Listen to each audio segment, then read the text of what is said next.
خوانش صوتی کتاب افسانه کاریزما بخش سوم. حالا ببینم که چگونه این تمرین در زندگی شما تأثیر می‌گذارد. تصور کنید که یکی از همکاران وارد دفترتان شده و نظر شما را در مورد مسئله می‌پرسد. فقط چند دقیقه تا جلسه بعدی فرصت دارید و نگران هستید که این مکالمه طولانی شده و باعث دیر رسیدن شما به جلسه می‌شود.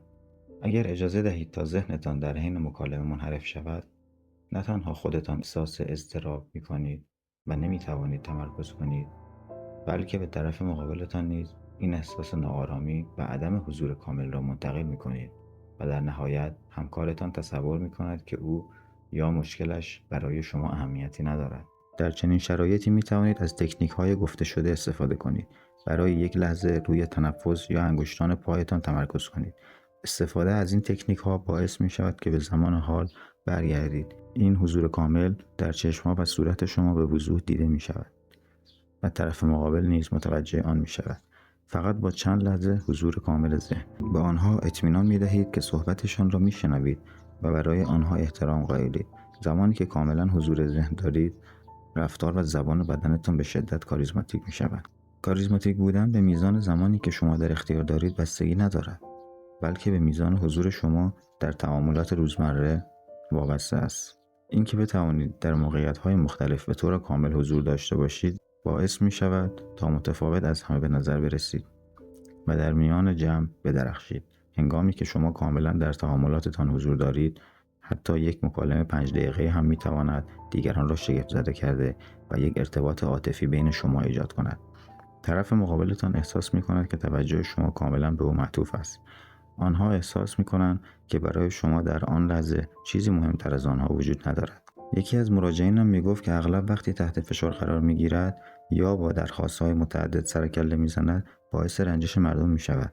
زمانی که فردی به ملاقات او می‌آید، در حین مکالمه ذهنش دائما به سراغ کاری که قبلا در حال انجام دادن بود می‌رفت و در نتیجه طرف مقابل احساس می‌کرد که حضورش برای او مهم نیست و ارزشی ندارد. بعد از انجام برخی از این تمرین و تمرکز به من گفت یاد گرفتم که معطوف کردن تمام توجهم به دیگران حتی برای چند لحظه چقدر با ارزش است. این تکنیک ها به من کمک کرد که در لحظه و زمان حال حاضر باشم و زمانی که مردم از دفتر من بیرون می روند کاملا احساس می کنند که برای من مهم هستند و به گفته خودش این یکی از بهترین و با ارزش ترین درس هایی بود که در طول جلساتمان از من یاد گرفت. افزایش توان شما برای حضور نه تنها زبان بدن، مهارت گوش دادن و تمرکز ذهنی شما را ارتقا می‌دهد، بلکه باعث می‌شود تا از زندگی نیز لذت بیشتری ببرید. خیلی وقتها زمانی که یک لحظه خاص از راه می‌رسد، مانند یک جشن یا حتی سپری کردن چند دقیقه با یکی از عزیزانمان، ذهن ما در دنیای دیگر سرگردان است. تارا براچ، مربی مدیتیشن، تمرین برای حضور داشتن را یک تمرین مادام العمر می‌داند و این گونه توضیح می‌دهد: ما در بیشتر مواقع دائما در حال تجزیه و تحلیل آنچه اتفاق افتاده و آنچه باید پس از آن انجام بدهیم هستیم. ممکن است تا برای خوشامدگویی به دوستمان او را در آغوش بگیریم، ولی گرمای آغوش ما زیر تجزیه و تحلیل‌های مغزمان برای مدت زمان در آغوش گرفتن او و چیزی که باید بعد از آن بگوییم سرد می‌شود. دائما به فکر حرکت بعدی هستیم و همین باعث می‌شود تا هیچگاه به طور کامل در لحظه حضور نداشته باشیم.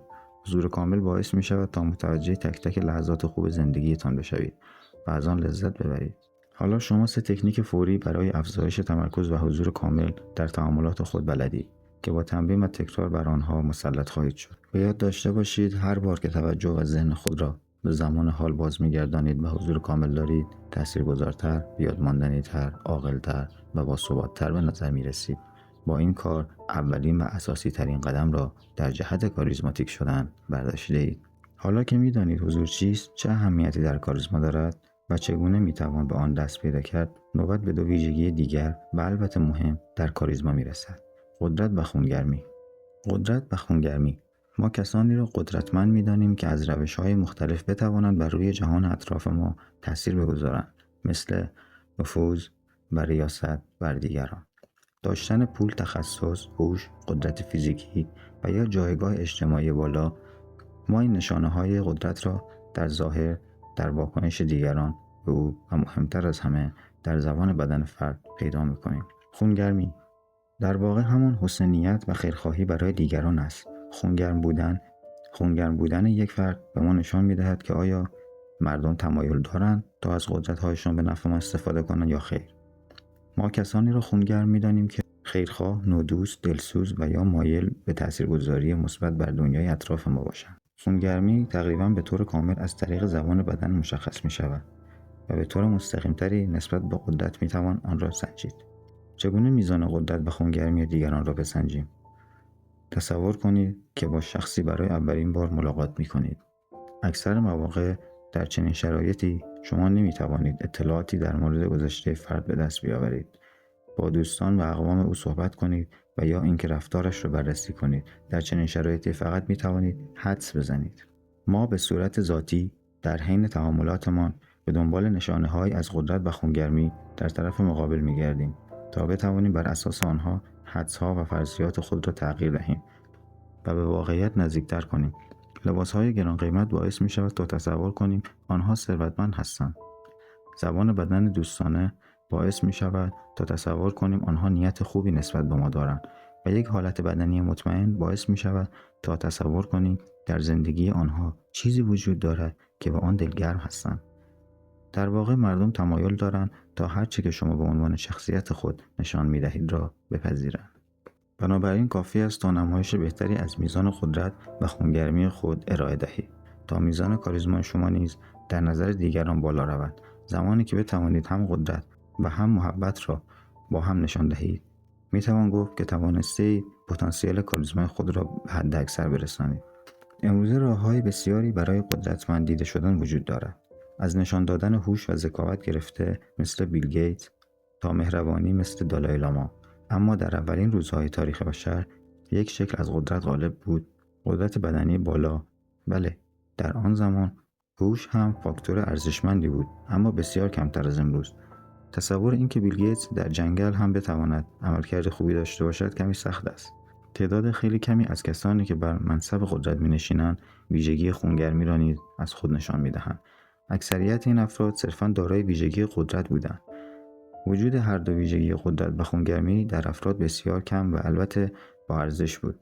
وجود فرد قدرتمندی که با ما مهربان است می‌تواند در لحظات سرنوشت‌ساز زندگی به دادمان برسد. اینکه بدانیم چه کسی می‌خواهد به ما کمک کند و چه کسی قدرت آن را دارد همواره یکی از فاکتورهای حیاتی برای بقای ما بوده است. به همین دلیل واکنش ما به قدرت و خونگرمی تا این حد در وجود ما ریشه کرده است. واکنش ما نسبت به این ویژگی‌ها مثل واکنش ما نسبت به چربی و قند است. اجداد ما واکنشی مثبت و قوی به چربی و شکر داشتند که این باعث بقا و زنده ماندن آنها شد. این مواد که در محیط اطراف ما کم هم بودند به بقای ما کمک کردند، با اینکه امروزه این مواد به راحتی در دسترس ما قرار دارند. ولی این غرایز همچنان در وجود ما باقی مانده است. در مورد کاریزما نیز همین اتفاق رخ داده. با اینکه امروزه کسب قدرت و ایجاد خونگرمی برای مردم بسیار آسان‌تر است، این ویژگی‌ها همچنان بر غرایز ما تأثیر می‌گذارند.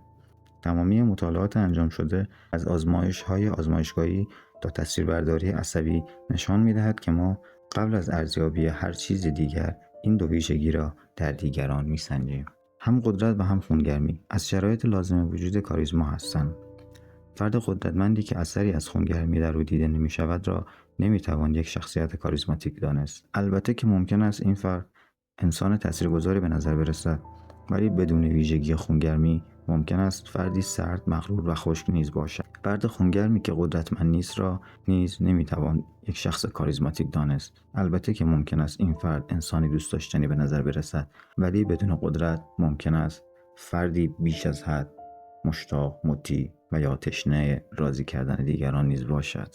ویلیام گلدستون در انتخابات سال 1886 صرفاً جنبه قدرت و قدرتمندی خود را نشان داد. او یکی از سران قدرتمند سیاسی در آن زمان بود که روابط قدرتمندی هم داشت. او را با هوش سرشار و دانش عمیق می‌شناختند. او در آن قرار شام توانسته بود تا همراهش را با قدرت خود تحت تاثیر قرار دهد، ولی خونگرمی لازم برای ایجاد احساس خاص بودن در آن دختر را نداشت. دیزلی رایلی نیز ویژگی قدرتمندی خود را نشان داد. او نیز فردی شوخ‌طبع و باهوش بود که در کارنامه خود سابقه انجام کارهای سیاسی را نیز داشت. اما نقطه قوت دیزرایلی توانایی او در ایجاد احساس باهوشی و شگفت‌انگیز بودن در اطراف مقابلش بود.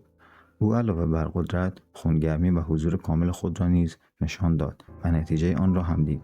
اگرچه روش‌های دیگری نیز برای دستیابی به کاریزما وجود دارد، اما بیشک ترکیب حضور، قدرت و خونگرمی یکی از مؤثرترین راهکارها در به حداکثر رساندن کاریزمای شماست. زبان بدن کاریزماتیک. پس از مطالعات گسترده آزمایشگاه رسانه MIT به این نتیجه رسید که میتواند با تجزیه و تحلیل زبان بدن شرکت کنندگان نتیجه مذاکرات، تماس‌های تلفنی و طرح‌های تجاری را با دقت 87% پیش بینی کرد. بدون گوش دادن به حتی یک کلمه از مکالمات انجام شده. چگونه کلمات تا این اندازه اهمیت کمتری نسبت به زبان بدن شخص ارائه دهنده دارند؟ با اینکه شاید عجیب به نظر برسد، اما در واقع وقتی دقت کنیم متوجه منطقی بودن آن میشویم. در تکامل انسان، زبان پدیده نسبتاً جدیدی به شمار می رود، ولی قبل از ایجاد زبان هم انسان‌ها از طریق اشارات و راه‌های ارتباط غیر کلامی به خوبی با هم تعامل داشتند. در نتیجه این ارتباطات غیر کلامی در مغز ما نسبت به توانایی جدیدمان در پردازش زبان قدمت بیشتری دارد. به همین دلیل ارتباط غیر کلامی تأثیر بر روی ما دارد. در کاریزما نیز زبان بدن بیشتر از کلمات تأثیر دارد. حتی زمانی که بهترین سخنرانی ممکن را انجام می‌دهید، اگر زبان بدن درستی نداشته باشید، کاریزماتیک نخواهید بود. از طرف دیگر، با زبان بدن مناسب، حتی اگر کلمه‌ای را هم به زبان نیاورید، دیگران شما را فردی کاریزماتیک می‌دانند. نشان دادن حضور، قدرت و خونگرمی از طریق زبان بدنتان مهمترین چیزی است که برای کاریزماتیک بودن به آن نیاز دارید. کاریزما از ذهن آغاز می‌شود. زمانی که پاراگراف آخر را می‌خواندید، آیا توجه داشتید که پلک‌هایتان به طور مرتب چطوری جلوی چشمانتان بالا و پایین می‌روند؟ نه، با این حال آنها در فواصل زمانی دقیقی باز و بسته می‌شدند. یا به وزن زبان خود در دهانتان توجه کردید، یا نحوه قرارگیری انگشتان پایتان. دوباره پلک‌هایتان را فراموش کردید. بدن ما بدون آنکه خودمان متوجه شویم در هر دقیقه هزاران پیام ارسال می‌کند. این پیام‌ها نیز دقیقاً شبیه به ضربان قلب و تنفس توسط ضمیر ناخودآگاه ما کنترل می‌شوند. زبان بدن آنقدر گسترده است که به صورت خودآگاه نمی‌توان آن را کنترل کرد. این موضوع دو پیامد برای ما دارد. اول اینکه چون نمی‌توانیم زبان بدنمان را به صورت خودآگاه کنترل کنیم، نمی‌توانیم هر زمانی که اراده کردیم زبان بدن کاریزماتیکی داشته باشیم. برای ارسال درست همه این پیام‌ها باید هزاران عنصر را به طور همزمان کنترل کنیم. از تغییرات کوچک در صدایمان گرفته تا میزان دقیق و نوع کشیدگی اطراف چشم‌هایمان که این موضوع تقریباً غیر ممکن است. ما نمی‌توانیم به صورت خودآگاه تک تک این موارد در زبان بدن را کنترل کنیم. از طرف دیگر ناخودآگاه ما مسئول بیشتر پیام‌های غیر کلامی ماست. بنابراین اگر بتوانیم آن را درست هدایت کنیم، مشکل حل می‌شود. می‌توانیم و یاد می‌گیرید. پیامد دوم این است که زبان بدن ما وضعیت ذهنیمان را نیز نشان می‌دهد. حالا چهره، صدا، وضعیت بدنی و سایر مواردی که در کنار هم زبان بدن ما را تشکیل می‌دهند، لحظه به لحظه وضعیت ذهنی و احساسی ما را نیز به دیگران نمایش می‌دهند.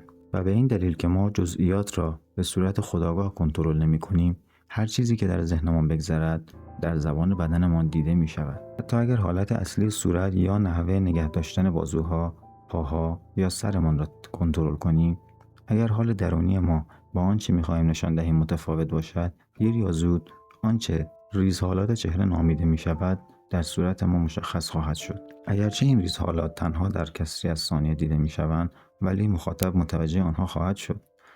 یادتان باشد مردم می‌توانند حالات چهره شما که به کوتاهی 17 میلی ثانیه باشد را نیز بخوانند. و اگر میان حالت اصلی و ریزحالات چهره ما همخوانی وجود نداشته باشد، دیگران آن را در سطح ناخودآگاه احساس می‌کنند و می‌فهمند که یک جای کار می‌لنگد. تا به حال تفاوت بین یک لبخند واقعی و دروغین را احساس کردید؟ تفاوت واضحی بین لبخند اجتماعی، لبخندی که صرفاً در جواب لبخند طرف مقابل می‌زنید، و لبخند واقعی وجود دارد. یک لبخند واقعی دو گروه از ماهیچه را درگیر می‌کند: ماهیچه‌های گوشه دهان و ماهیچه‌های اطراف چشم‌ها. در این لبخند در حالی که گوشه‌های بیرونی دهان بالا می‌رود، گوشه‌های داخلی ابروها نرم و افتاده می‌شود. در لبخند مصنوعی و غیر واقعی فقط از ماهیچه‌های گوشه دهان، ماهیچه گونه‌ای بزرگ استفاده می‌شود. این لبخند نه ماهیچه‌های اطراف چشم را درگیر می‌کند و نه به لحاظ حسی در چشم‌ها اثری از آن دیده می‌شود و مردم می‌توانند تا این تفاوت‌ها را تشخیص دهند. بدن شما می‌تواند هر چه در ذهنتان می‌گذرد را نشان دهد و دیگران نیز متوجه کوچکترین ریزحالات در چهره شما می‌شوند.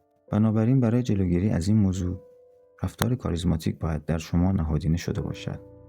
اگر حالت درونی شما کاریزماتیک نباشد، با هیچ تلاشی نمی‌توان آن را اصلاح کرد. دیر یا زود بعضی از افکار و احساسات درونی شما خود را نشان می‌دهند.